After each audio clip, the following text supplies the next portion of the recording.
Korach et toute sa clique. C'est la déconstruction, mais sans construction. C'est un retour au tohu, c'est un retour au désordre. Il y a un côté, je dirais, anarchique.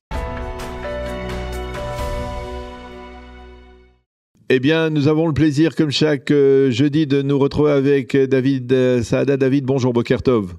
Boker Tov. Merci d'être avec nous ce matin pour tenter de calquer la paracha de la semaine, la paracha de Korach sur la réalité israélienne. Et bien entendu, lorsque l'on lit le passage de Korach, bien entendu, qui est au début de la sidra de cette semaine, eh bien, on constate d'une certaine manière que l'opposition à un leadership, eh bien, ça existe déjà depuis l'époque de la Torah. C'est-à-dire que la Torah cautionne la possibilité qu'il y ait un leadership, mais elle le sanctionne assez sévèrement, il faut bien l'avouer, le leadership, l'alternative à Moshe Rabbeinu.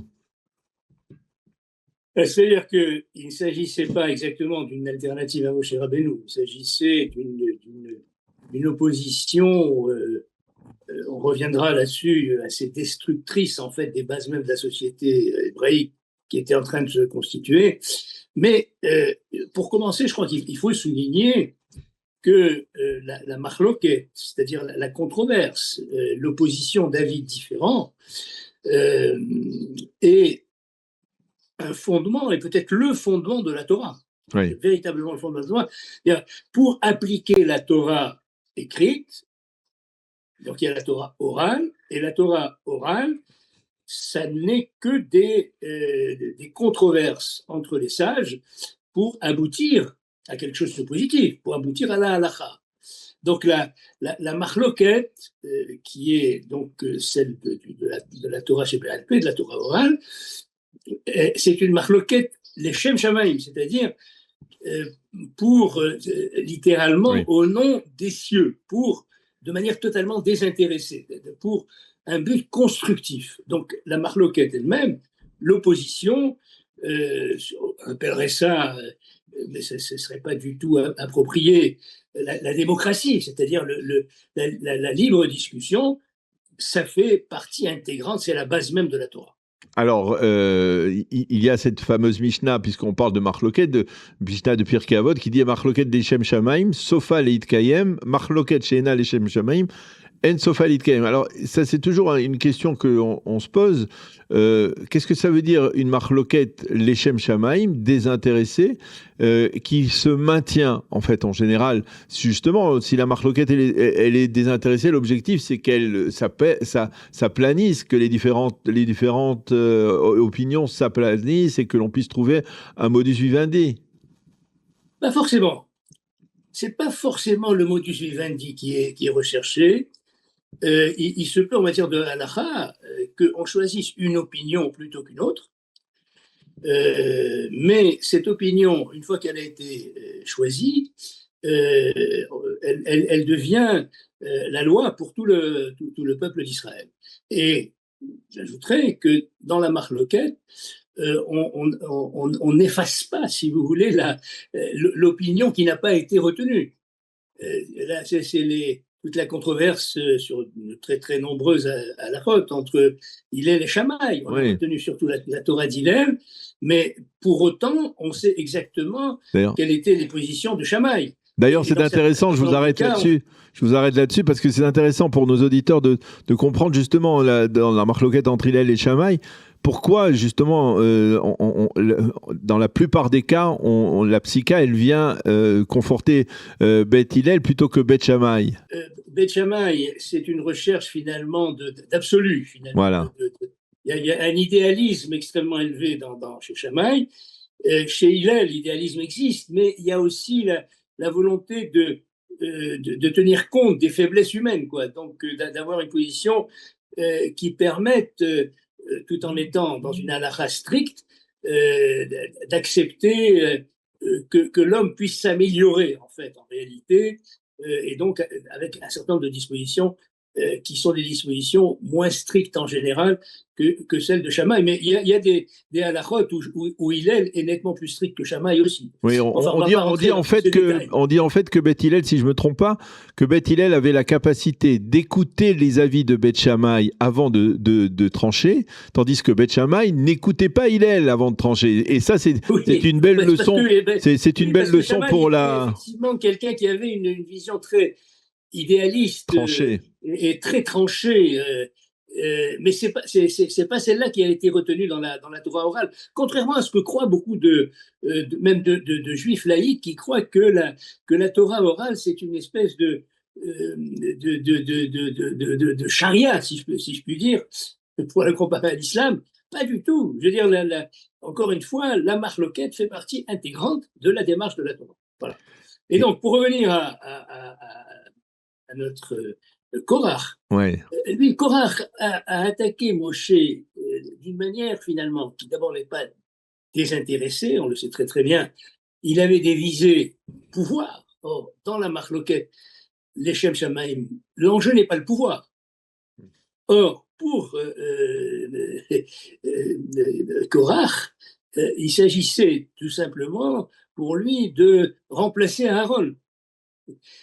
Pour d'obscures raisons, on peut les réduire à de la jalousie, mais il y a des raisons sans doute plus profondes dans lesquelles on ne peut pas venir ici, c'est très trop long. Mais donc, non seulement Korach n'avait pas une position, l'Echem Shamaïm, n'avait pas une position désintéressée et constructive, mais il a utilisé des arguments visant à démolir l'autorité. Et même, il a proféré des accusations contre l'homme, Moshe. Et donc là aussi, je dirais, c'est nettement une attaque qui n'est pas du tout l'Echem Shamaïm, c'est une attaque complètement destructrice et non pas constructive. Alors justement, c'est-à-dire la sanction imposée à Korach et à son, on va dire, et à son groupe, parce que c'est important de le souligner. On dit la marloquette, c'est Korach ve'adato, c'est-à-dire il n'y a pas une discussion entre Korach et quelqu'un d'autre. Il ne polémique pas avec quelqu'un d'autre. C'est-à-dire il polémique pour polémiquer, pour on va dire, pour le plaisir de polémiquer ou pour surtout le plaisir de réduire l'autorité de Moshe Rabbeinu. Alors, la sanction, elle est très sévère. C'est-à-dire, pourquoi on va jusque-là? C'est-à-dire, jusqu'à faire plonger, on va dire, tout Korach et son groupe dans la terre, et de les faire plonger dans les entrailles de la terre. C'est gravissime. Alors là, ça me paraît très difficile dans un temps très limité qui est le nôtre, d'expliquer le sens de cette sanction qui est absolument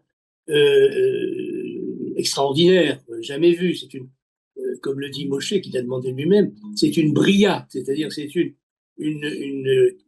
création qui donc n'est pas une création au sens de la création du monde.